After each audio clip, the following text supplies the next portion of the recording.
Bom dia a todos, sejam todos muito bem-vindos a mais um domingo de palestras nesta nossa manhã de domingo. Então, sejam todos bem-vindos.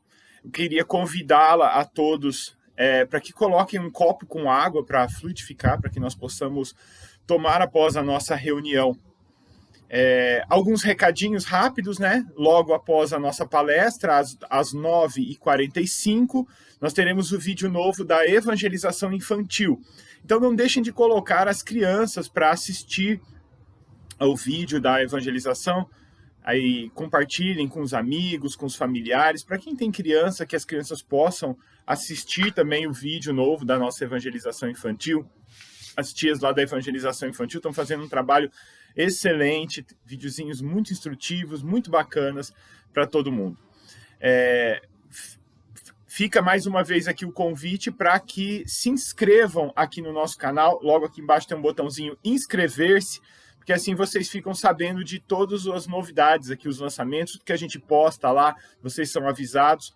Não se esqueçam de curtir o nosso vídeo, deixar o nosso joinha, no nosso vídeo e compartilhar com os amigos, porque isso ajuda bastante na divulgação da mensagem espírita, que é o que estamos tentando passar. Lembrando que também nós temos palestras ao vivo e presenciais aos domingos à noite, às 19 horas, no Centro Espírita André Luiz e também no Centro Espírita Eurípides Barçanufo.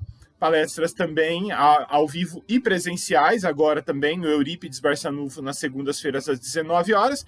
E nós seguimos aqui também com os domingos às 9 horas da manhã, com as nossas palestras online. Então fica o convite para que todos assistam no domingo de manhã. Faz um cafezinho, acorda cedo, fica aí na cama e assiste aí pelo YouTube as nossas palestras. Vamos fechar os nossos olhos então para fazer a nossa oração, pedindo a Deus que ilumine nossos trabalhos dessa manhã de domingo, que os nossos amigos espirituais estejam conosco, nos auxiliando, nos intuindo, que nós possamos retirar desses ensinamentos que aqui tivermos o máximo proveito para aplicarmos ao nosso dia a dia, nos auxiliando a sermos pessoas cada vez melhores. Muito obrigado, Senhor, e que assim seja. E hoje nós temos a palestra do Ipojucã, que vai falar sobre o capítulo 13 do Evangelho segundo o Espiritismo. Não saiba a vossa mão esquerda o que dá a vossa mão direita. Obrigado.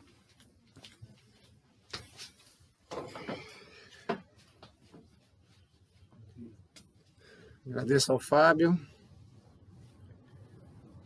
E muito bom dia para todos. Obrigado pela presença.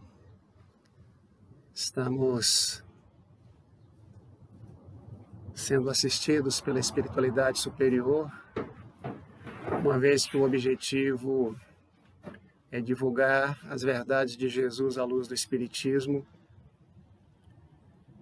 E essa é uma das nossas funções. Eu espero que a lição deste capítulo cale fundo em nossas consciências, ajudando-nos a buscar cada vez mais esses caminhos redentores que Jesus nos propõe. Não saiba a vossa mão esquerda o que dá a sua mão direita. É uma lição também prestimosa, deixada pelo Mestre Nazareno, e que vai tratar muito da caridade, não no sentido da caridade em si, mas no sentido de praticar a caridade sem segundas intenções. Então, Mateus registra a passagem de Jesus, onde ele fala que nós não devemos fazer o bem com ostentação. De que adianta praticar a caridade se mostrarmos o ato que nós estamos fazendo para os homens? Desde que Deus está vendo aquilo que nós estamos fazendo, não importa se tem pessoas vendo, não importa a divulgação desse ato. Porque se assim for, ele vai perder quase 100% da sua utilidade espiritual. Isso, todo o capítulo trata disso, principalmente quando Jesus fala do óbolo da viúva, que pobre, muito pobre, quando vai fazer a sua doação lá na sinagoga, tem um rico fazendo a sua, então ele faz questão de colocar as moedas de modo que todos ouvissem o tilintar das moedas no gasofilácio, que era aquela urna, né, ou um cofre que recebia a doação. E ela, extremamente envergonhada, nem conseguiu levantar a cabeça de vergonha, ela tira o que tem, tudo que ela tem, e coloca lá. E a lição diz que ela não colocou só o supérfluo dela, ela deu tudo o que ela tinha. Seria mais ou menos assim: uma pessoa está passando fome, uma fome já crônica, e ela recebe um prato de comida e vê alguém também na condição dela, passando fome, ela doa toda a sua comida para aquela pessoa correndo risco de vida.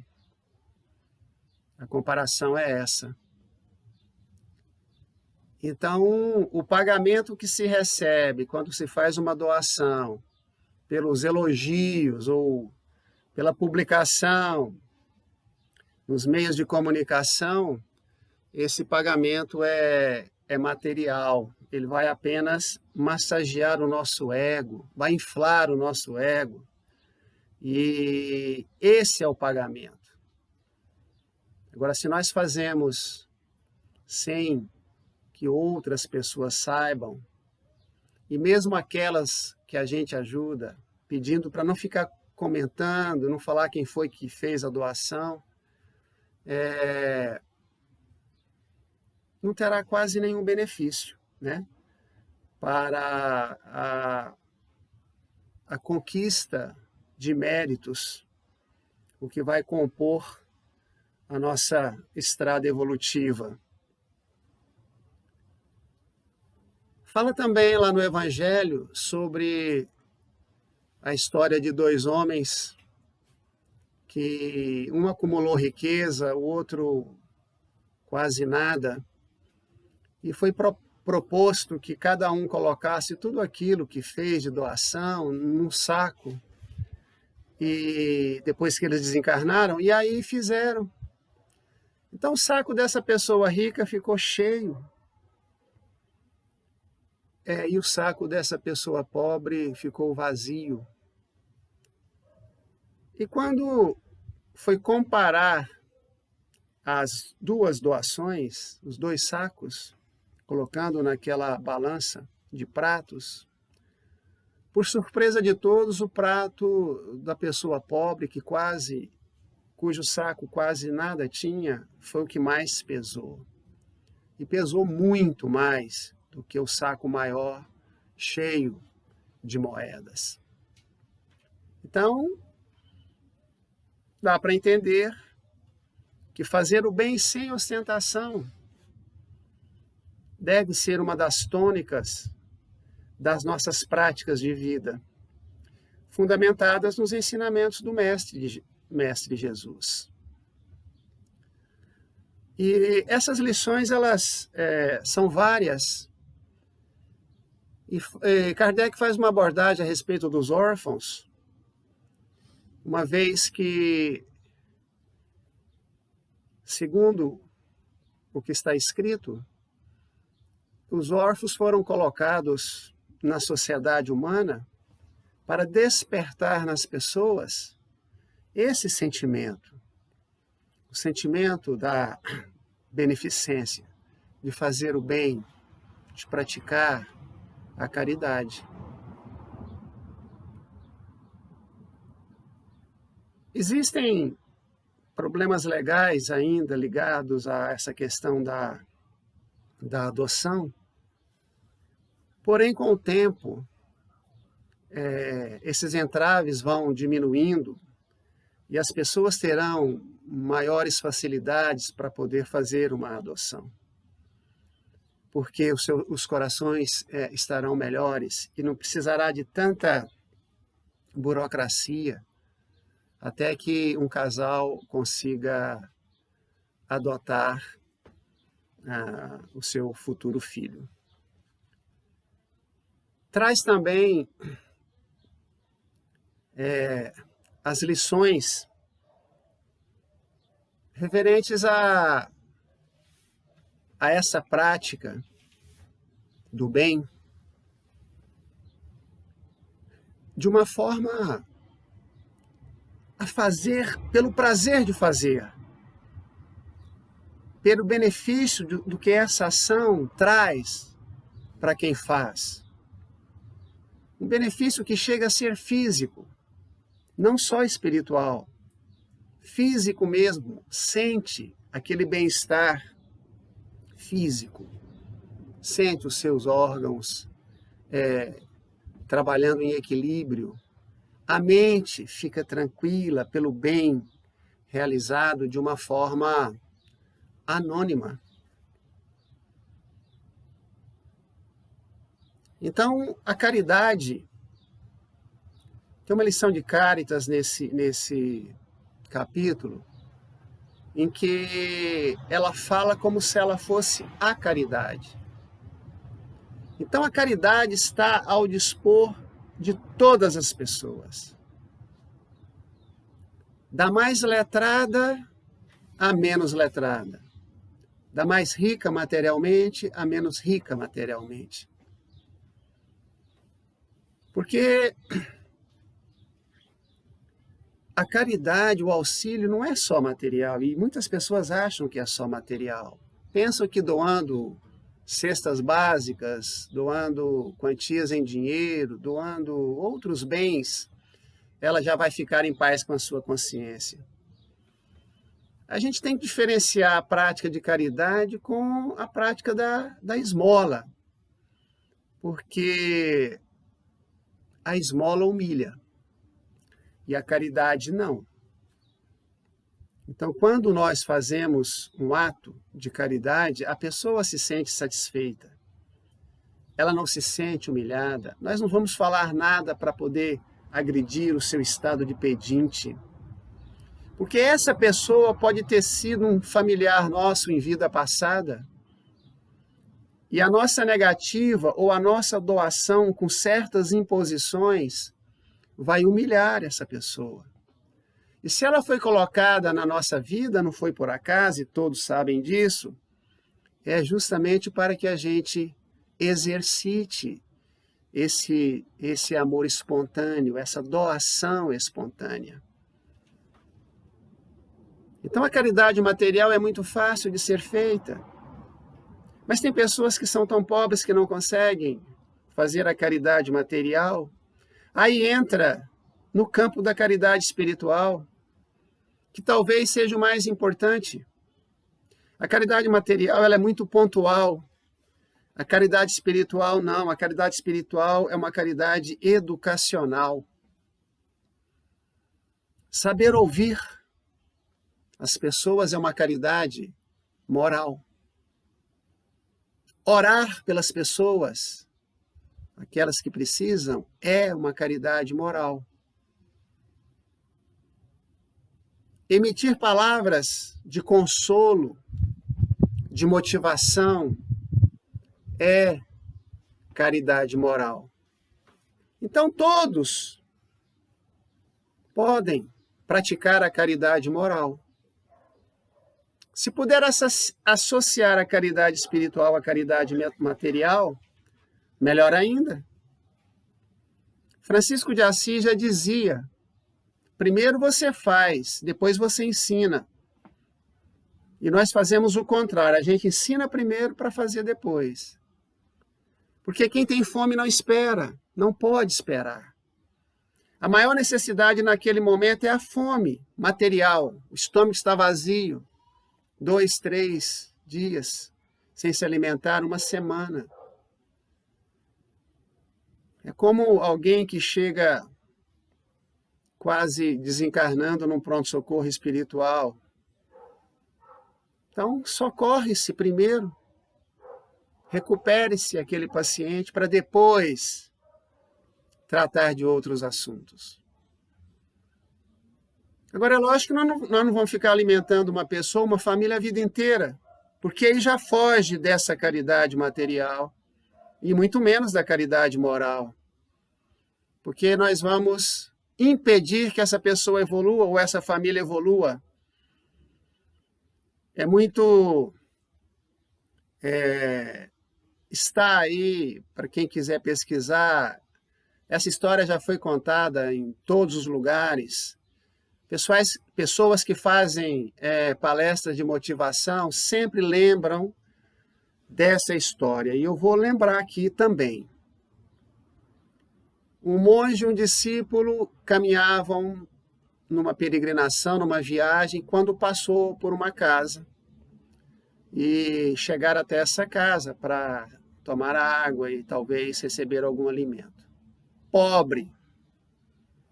Uma casa que não tinha quase nada, eles mal tinham o que comer. E aí o jovem, muito curioso, pergunta ao dono da casa como é que eles sobreviviam. E o dono disse assim, olha, nós temos uma vaca leiteira e essa vaca nos dá o leite, que é o sustento para nós. Usamos o leite para nos alimentar e o que sobra a gente vende para poder comprar outros itens de sobrevivência. Muito bem, saíram e o jovem preocupado questiona o mestre que estava com ele, dizendo, a gente precisa ajudar essa família. Eles não podem continuar desse jeito no estado em que estão. O que nós podemos fazer? E o mestre fala, vai lá e joga a vaca no buraco, no precipício. Ah, ele assustou. Não, mas se a gente jogar o único meio de sobrevivência deles lá no precipício, ela vai morrer e eles também vão morrer, não vão ter condição de se alimentar. E o mestre insiste, vai lá e joga a vaca. E ele, muito a contragosto, foi e jogou a vaca no precipício. Seguiram viagem, o jovem muito triste. Passado bastante tempo, eles voltaram. E a casa estava lá, eles resolveram saber como estava a família. Para a surpresa dos dois, talvez não para o mestre, mas para o discípulo, eles tinham progredido. A casa era outra. Móveis, todos os utensílios necessários para se ter uma vida razoável, condição, né? E o jovem, na curiosidade ainda, perguntou, mas espera aí, o que aconteceu para vocês terem progredido tanto assim?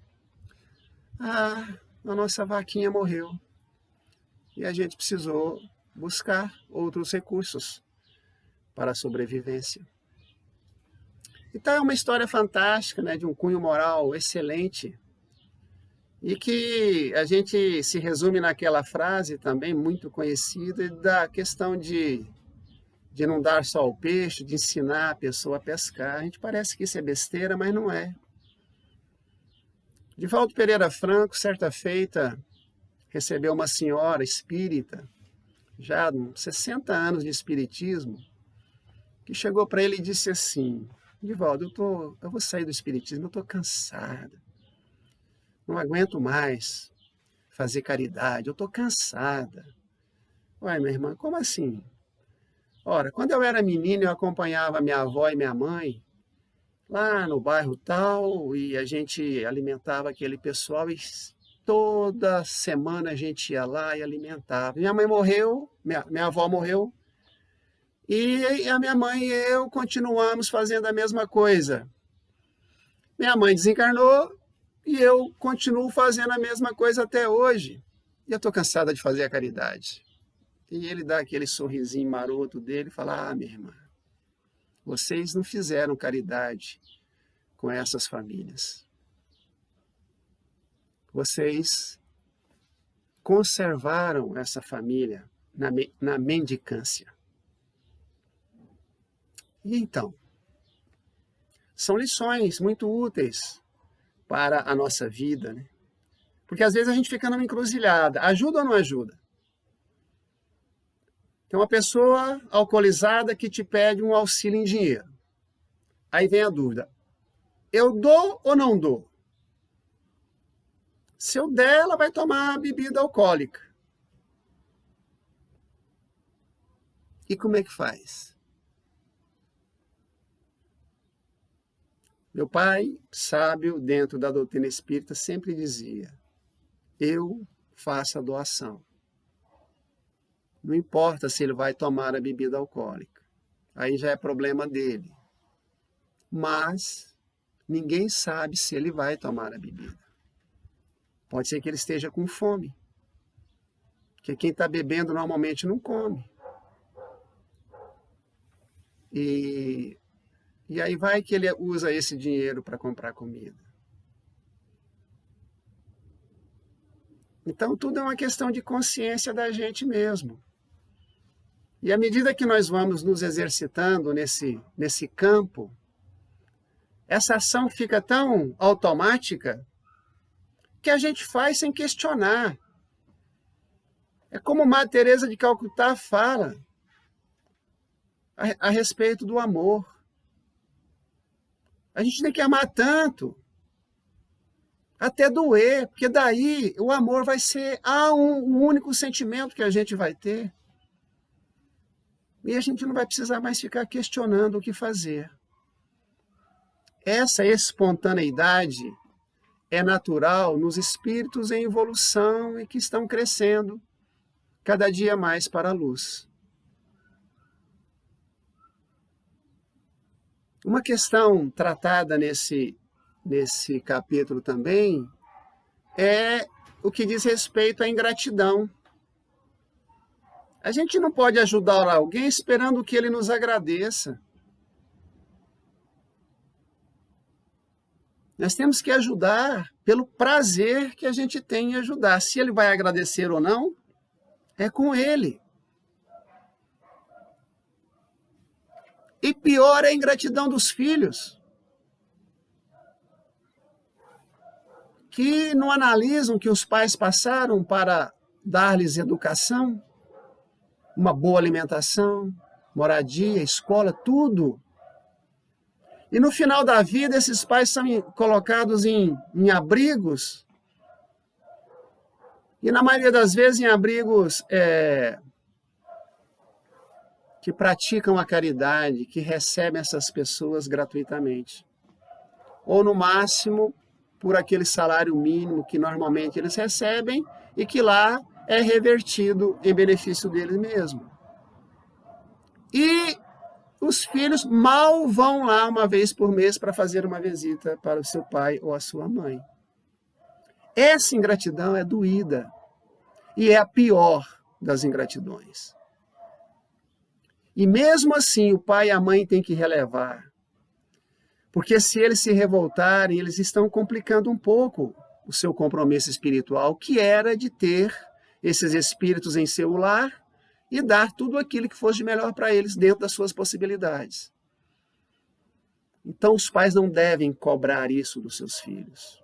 Fez o melhor que pôde, estão com a consciência tranquila, acabou. Não importa o que vai acontecer depois. Porque isso denota que o nosso coração ainda continua duro, até com os nossos filhos. Isso sem falar daqueles que violentam seus filhos. Isso é outra história. Uma família normal, aparentemente normal, não falta nada em casa, escolas razoáveis, consegue muitas vezes fazer faculdade, tem um bom emprego.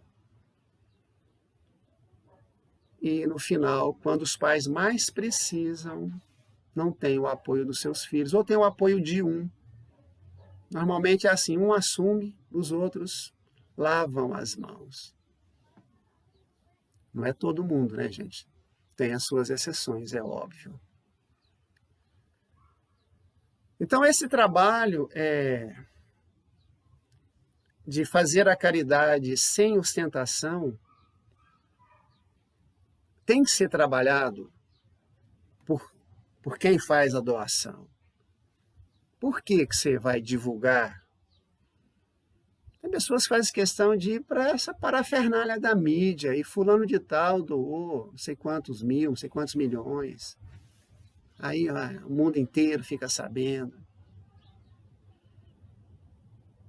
Chico Xavier fazia visita lá em Goiânia, na colônia dos leprosos. Além dele levar toda a energia dele, a conversa dele, o abraço dele.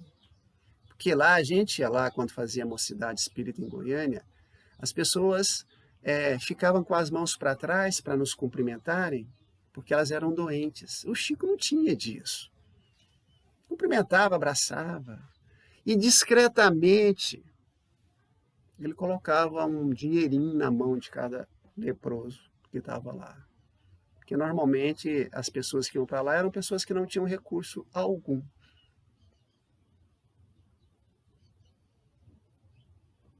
Então, quase ninguém sabe disso. Talvez quem já leu as obras que falam da vida dele saibam. Exemplo que a gente tem, que estava tão perto aqui de nós, encarnado, que agora está perto em espírito.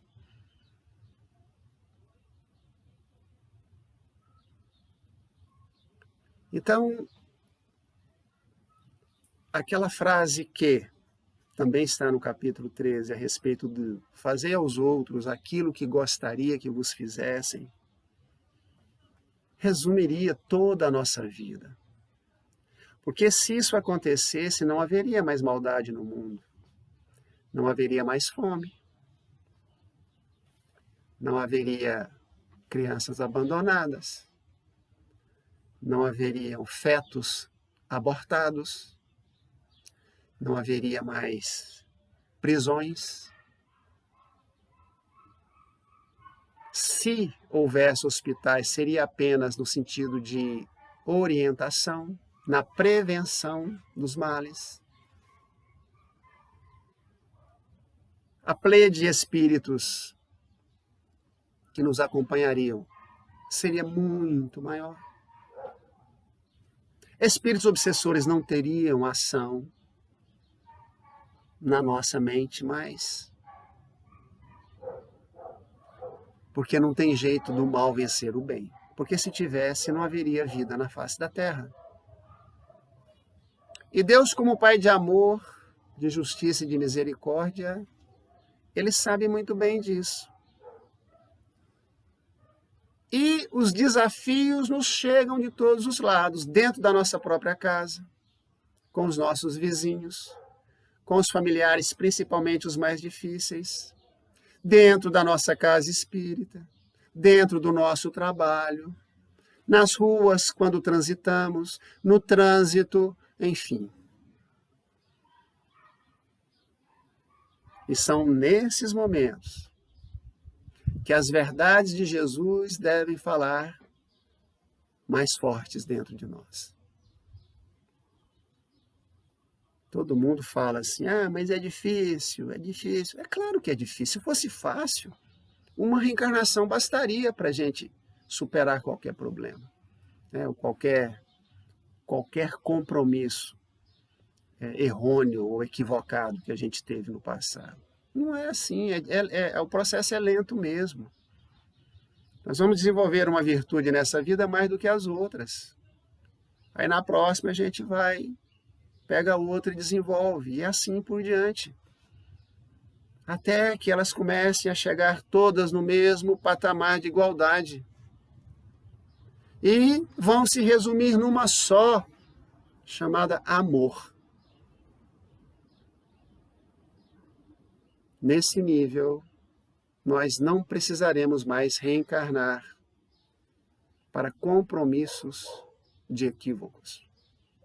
Vamos reencarnar assim como missionários, como já fizeram muitos que estiveram aqui na Terra. E o maior deles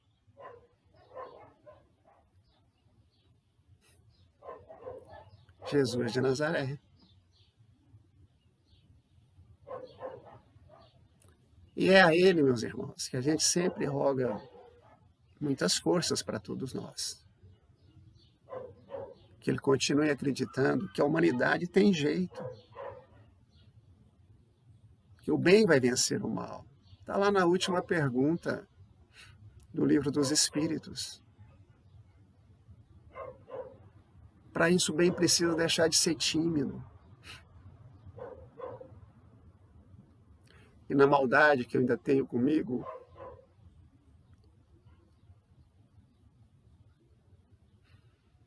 eu falo assim, o bem precisa deixar de ser covarde. Por isso é que o mal propaga e cresce assustadoramente. E aqueles que não têm uma certa base filosófica, científica, religiosa, sucumbe nesses caminhos aí de desvarios.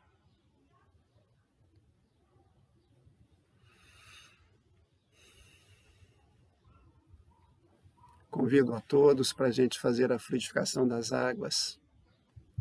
Se tiver criança por aí, que elas contribuam também estendendo as suas mãozinhas. Um dia elas entenderão. E aquelas que puderem ver o lado espiritual verão chispas de luz saindo das suas mãos. Pedir aos terapeutas espirituais que, juntamente com todos aqueles que estendem suas mãos sobre os vasos d'água, metamorfoseiem essas águas em medicamentos poderosos, energizando-a em nível subatômico, para que, uma vez ingeridas com fé, essas energias cheguem até o perispírito de cada uma, reorganizando-o, fortalecendo-o, reequilibrando-o, para que dessa maneira a nossa mente também esteja em equilíbrio e o nosso vaso físico com saúde. Que seja feita a vontade do nosso Pai, Criador do Universo.